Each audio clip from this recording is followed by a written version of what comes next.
Hello, hello. Dr. Rita, give me a thumbs up. Let me know you can hear me okay. All right. This is Ima Whiteman out of Dallas, Texas. And I am going on finishing the mental game because we talked about yesterday, the mental game. This business of network marketing is 90% mental, 90%. 10% skills. So that lets us know, we need to talk just a little bit. There's a little bit more meat on that bone. And I'm still going to stay with Brian Carruthers and Building an Empire. He's one of my favorite. But one of the ones we're going to talk about today is procrastination. Oh, man, procrastination is the dream killer.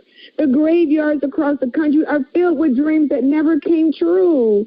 Most of those sad people never had the courage or the fortitude to just get off the mark and just go for it. They had the same God-given talents for success stories, but they just didn't have the ambition and the nature to take a risk.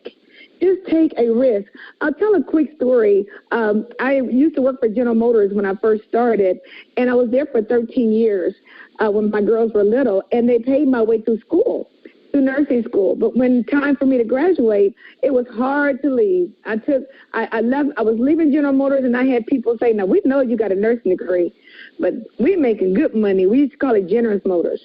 Well, I tell you, I had so many naysayers. It taught me in life that when you're going to make a decision to leave and go and do another thing in your life, don't tell anybody. Well, I went to visit that place about last year, a family reunion. Do you know that same place that I worked is a slab? The building is there no more. There's no people working there.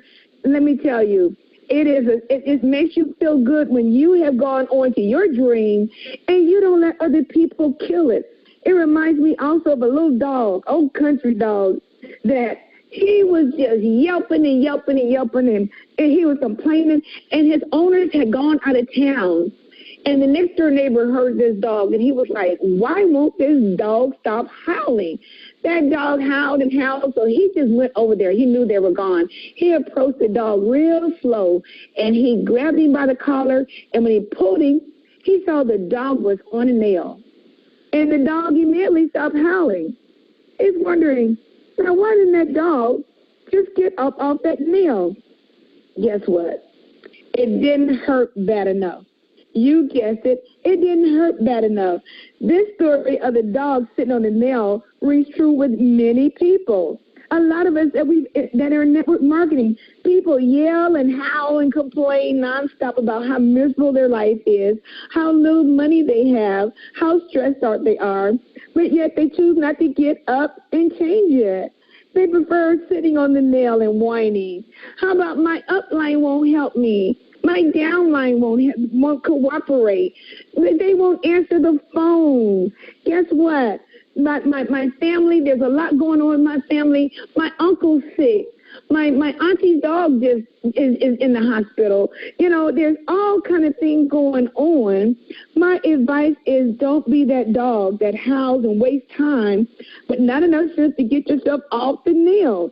I'm not saying we're not sympathetic with you, and we're going to talk about ways to the antidote to procrastination, because we all have issues. We all have things that come in our life. So you will come across people every day that just stop dreaming. One of our jobs is to help them dream again and show them the path to achieve these dreams. So we don't want to show them what it takes to reach those goals. Okay, but most will just not take action. Some will freeze due to fear of failure. Some fear of success, or just plain laziness. Sometimes people will put success off to a later date. I'll start later. And that reminds me of our contest that we have going on. We have a contest that is just blowing things out the roof. And we have a beast mode. We have a contest. But you know what? I think we got some people that are professional clappers that's on the side that are in the contest or not in the contest, and they choose to be afraid of being in the contest, fear of success of the contest, or just outright lazy. We have all kind of scripts we're giving you. We're giving suggestions. We're roaring, we are, but you know what? Sometimes people say, I got to wait till my plate is completely clear. There's things going on in I know I've only put in 2 people. I know I've only put in 6. I can't get to beast mode. You just wouldn't know what's going on in my family. All right? So the most successful people that I've met, they're multitaskers who seize the opportunity. If everything's going on, carve out time for the contest. Carve out 30 minutes. It may be totally chaos in your house. Say, look, I need 30 minutes. I got to either contact people, contact my relatives, contact my friends, my Facebook friends. They owe you. You can't get 20 points and be on the leader for Beast Mode 20 points? Come on. All of you know 20 people that'll watch that video. Come on. All of us know 20. But do you decide to call? Now, all 20 are not going to do it, so you got to call about 40. We're talking about being a multitasker. We're talking about procrastination. We're talking about killing your dreams. This is the dream. Our beast mode gets bigger and bigger, and we want everybody on this line to be the beast mode. We want to say everybody on this call that says, Miss Ima, I found 20 people. I'm going to be in beast mode. I talked to a lady today. She missed it 2 weeks in a row, and I told her, I said, boy, you've increased people me doing 3-way. She said, Miss Ima, and she's in her 70s. She said, Miss Ima, I refuse to not be on beast mode. She has one new business partner. And she says, I know I can do 10 more calls. She says, I refuse to not be on beast mode. I was like, whoa. I knew she didn't create, but that made me feel awesome. So let you know, you can either make excuses or you can make money, but you can't do both. If you think you can, you can. If you think you won't, you won't. All right? So what is the antidote for procrastination, the dream killer? It is the power of affirmations. You have to do self-talk. Self-talk. You have to sow the seeds of belief into yourself and your team, because you're asking people to be business partners. And guess what? If they're going to follow you, they don't need to follow negative Nancy or a negative Ned. Okay? So if you think you're tired, you will be tired. If you think you're sick, you will be sick. Think about being healthy. Think about being successful. So what is the affirmation? You decide what it is that you want. And then you put that first person, I want it, and repeat it to yourself constantly. Like if you say, I want to be a director, you have to say that. And we talked about this in Think and Grow Rich. You say it with belief and enthusiasm. You don't just say, oh, I want to be a director. I think I'm going to be a director. I'm going to try to be a director. There's one thing about it. My mom used to say, you're either pregnant or you're not. People say, oh, she's pregnant. I think she's pregnant. No, you're either pregnant or you're not. Well, you're either going to be a director or not. I hope you got that joke that I was putting together. Conceive it, believe it, achieve it. And here are a few ideas. I'm a top recruiter. I want people to work with me. Miss Ima had struggles getting 1 star. And in my journey, guess what? I was stuck. And Miss Watkins said, Miss Ima, we have a relationship with Mr. Bradley. Why don't you call him for some coaching? And I look like, call Mr. Bradley? Because she knows I'm her mom. And Mom, she's not going to listen. I listened to her, but I was having doubt. I called Mr. Bradley. Mr. Bradley said, Miss Ima, you don't want this. I said, yes, I do, Mr. Bradley. I really don't. He said, Miss Ima, you don't need this. You don't need this. I said, yes, Mr. Bradley, you just don't know how bad I need this. Now, this is a real conversation at 7:45 in the morning after the IMV call. And I text him, and he answered, and he's that kind of CEO. He said, Miss Ima, if you want it, you have to tell yourself you want it, and you have to tell people you're talking to, I want you. When you see sharp people, I want you on my team, and say it with conviction. And after I sat there and begged and pleaded how bad I wanted it, guess what? My mind turned around. And I had to realize that I was my own problem. I was not affirming what I wanted.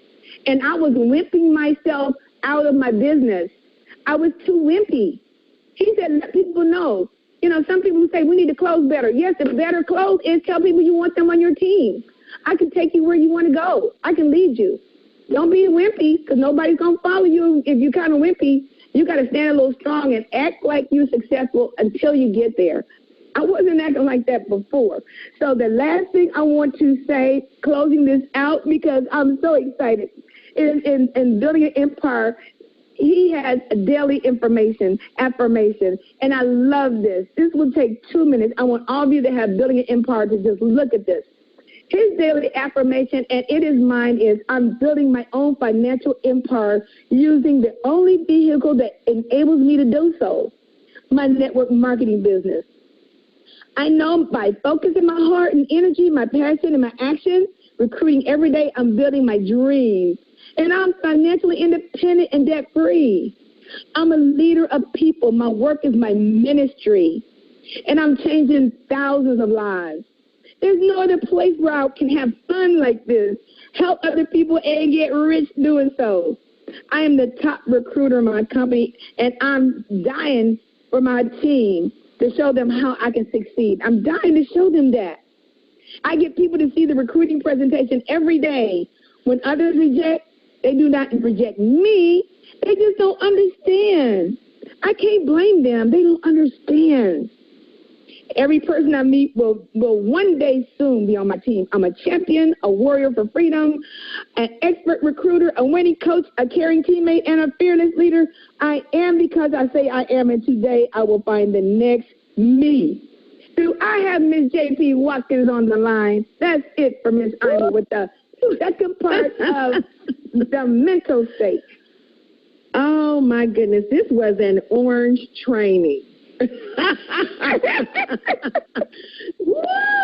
That yellow brought out that, what do I want to call it, a fire starter blaster. I mean, you went out there and you put everybody on notice. You went out there and just really slam dunked and brought home mindset. And it is. Everything we do is mindset. I used to talk to Coach Mack all the time because she is red yellow. And we would talk about, some challenges in the business from time to time. And I said, if you lost everything, but you kept your mindset is your most valuable asset. And when that's right, Miss Ima, oh, my goodness, you get into a zone, you get into a lane that makes you unstoppable. Unstoppable. And so today, what you have done for all these folks who are on today is elevated their game. You have elevated their game with this teaching, with this training, because oftentimes, we have a misconception about this business. We have a misconception. A lot of times we look at professionals, and because those professionals make it look easy, we think it's easy. But what we don't know is, the thousands of hours that a Venus or a Serena Williams have put behind that tennis racket. We don't understand the thousands of hours that Kobe Bryant or Michael Jordan have put in floating to the hoop. When we look at Muhammad Ali, we have no idea the number of times he was hit in the head. When we see people floating down the track like a Usain Bolt, we don't comprehend, he's been doing this since high school, junior high school. When we see somebody get in front of the room, and say what they say, people don't understand. Mr. Bradley's been in the industry 15 years. They don't look at the amount of time that you, Miss Ima, have put into the industry. People just think that, I can do it. Everybody's doing it. It looks easy enough. But the reality is, yes, everybody can do it if everybody is willing to put in that kind of work. That kind of work, not just work, but that kind of work. See, that's totally different, Miss Ima. Work and that kind of work is two totally different things. And that kind of work requires a little bit of uncomfortableness, a whole lot of, blood, sweat, equity, tears, pain, rejection. That kind of work is the grit, is the grind, is what people don't see. They see the finished product and don't understand what it really took. But today, I hope that people are getting ready to wrap up and leave Road to Gold with the right mindset. You must have mental toughness, period. End of story. If nothing else is said, you must have skill, you must have will, you must have work ethic, you must have coachability. All those things are great. But at the end of the day, Ms. Ima, you must have mental toughness. So thank you for that orange training. It was phenomenal. Well, one of the things I want to mention today, and I'm being a little transparent and telling a little bit on you too, I felt a little emotional putting this together, and I'm hoping I don't cry. I was really reflecting on your journey and being with me. People didn't know. When they say your car is repo, guess what? That means you don't have any money. And Mom would say, hey, take my credit card. Go ahead. Or I remember when you were going 3-star, you were close to 500 people, and you woke up and 40, 50 people were gone. And you had that little bonnet on your head. They talk about Eileen in her basement. You was up in my attic, but it was a nice attic. And you just went upstairs and went to bed. You like, I'm just done. And you know what? You got your rest. I mean, and that's 500 people, you think. Here's 9,000, but that 500 just well, that was 50. It was 50 people. Yeah, it was like it was 50 people. No. And she's like, actually, excuse me, it was 70 that left that day. It was 70 people. It went down because I remember that by the end of the day, I had a couple of young ladies that came over to the house. Yeah. And they said, we're going to help you. I called them. And you guys called and got back 30. Call credit hold, it was about 30 to 50 people. Yeah, it was about 30 to 50 people. But sometimes you just meet that threshold of pain. Mm-hmm. You meet your threshold. That threshold of pain. And that people got to know that there's a part of pain. They think you just glided up to 5-star. They think you just rode, did back pedals, everything was fine. They need to know, and my thoughts, that's why I probably sound passionate. I remember that little bonnet on your little head, and you crawled upstairs and was like, I got to go to bed. I just can't take it. I can't. That threshold of pain, and we can feel it. And me and your girlfriends, we just said, okay, let's call Credit Hard. Wait, and I think it was a Sunday night. It was a Lord's Day. Woo! We got to cross that line, and we haven't stopped. We haven't gone back. We haven't gone back since. Not saying we haven't had challenges, all of us, but I just thought today of that big challenge of waking up and 70 people gone. So when people say, somebody left my business, there's a credit hold. What do you rather if you got 70 people gone? And you're right. People just don't know. You're right at your promotion, you think. Yes, I had a young lady the other day that was calling me for a coaching moment because somebody went on credit hold, and guess what? She called the girl. The girl said, I didn't even know. New people don't know. No, and the girl put it back on there and made rain. Yeah, you have to call people. Don't just think somebody they didn't pay it. Call them. Sometimes, and then if you don't call them after a while, they'll say, well, I went this long without my business. I don't need it. So go through that pain, and that strengthens your muscles. That strengthens us. When we went through the process of saying, hey, let's let people know. Do you know this is your business that it's not on? Your lights aren't on? Oh, no. And they'll say, no, I didn't want to lose it. I want my business. So we got to go through that pain together, and we can fight it. We can do it. We just got to affirm ourselves every day that we can, and know that I went through pain. I went through struggles. I had to talk to Mr. Bradley. I had to talk to Ann Jones. I had to talk to Ms. J.P. Watkins to get the 1-star. Who do you need to talk to get you turned around? Not to complain, but to say, hey, I need a coaching moment. What do I need? And then be quiet. And not keep telling what's going on. Now, when I went to Mr. Bradley, I said, I'm stuck. Mr. Bradley, what I need to do? And I put that phone on mute, and I didn't take off mute until he got through telling me what I needed to do. I put my phone on mute. I didn't go back and forth about what was going on with my life. No. He can't help me with complaints. If you have excuses, if you want excuses, you get to keep them. If you want excuses, if people want them out and stuff, you can have them. Go right ahead. Yeah. You know. Yeah. So that's it, Ms. Juan, because I just got a little emotional putting this together. Just thinking about the journey. This is the last. We're getting ready for the last day. You know, tomorrow is the last day, and I think people needed something powerful to hold on to so that they can graduate. This is one of those graduation speeches. You know how you have those keynote speakers talk to the graduating class and get them straight so they can go out into the real world. You know, this is that speech. You know, you gave people those marching orders. And tomorrow, guys, we're just going to, you know, we're going to send off with a bang and get ready to do this. And you know what I'm happy about, Miss Ima? I'm happy about this graduating class. I see so many people when they started one way and now they are finishing another way. I see people who are taking responsibility for their emotions, who are taking responsibility for their activity and action. I see people who are making contributions, who are promoting not only themselves but their team. I do a month-end assessment with a certain group of people every month. And the first month we did the assessment assignment, many people had nothing to report. Like the whole assessment was nothing changed, nothing happened, nothing. And we've been doing these assessments for 2-3 months. And the assessments for July look so different, Miss Ima. They look so good. These people are aware. They're acutely aware. They're conscious.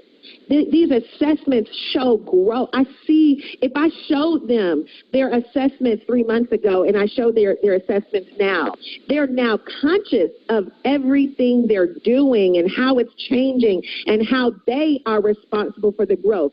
The organization does not grow organically. You grow your organization. Everything is a numbers game. You drive it. So many people came into this thinking, I just put these people in and somehow organically it just grows on its own. That is not business-mindedness. It doesn't work like that. This ain't some kind of wild garden. You know, these things don't grow on its own. These people need coaching, training, and development. You got to be strategic about everything you post, everything you do, everything you think, everything you say is strategic. This is a business, Miss Ima. This is chess, not checkers. And I see so many people in this chess game, and you know what? It does my heart good. So thank you for your sacrifice, your commitment to making sure that this call ran smoothly for the last 4 weeks. Well, you know what? We're going to end in, you know, we're wanting everybody on beast mode. You know, that beast mode leader has grown and grown. I would love to hear every person on this call to be on that beast mode leader. You have to give away 20 free vacations. Can you find 20 people to give them a free vacation? All they got to pay is taxes? 20 people that you can give away, everyone on this line. Can you give away 20? So we want to end with everyone on beast mode. Everyone on beast mode. Everybody can do it. Yes, everybody can go in beast mode. Okay. Thank you, Miss Ima. Okay, if you can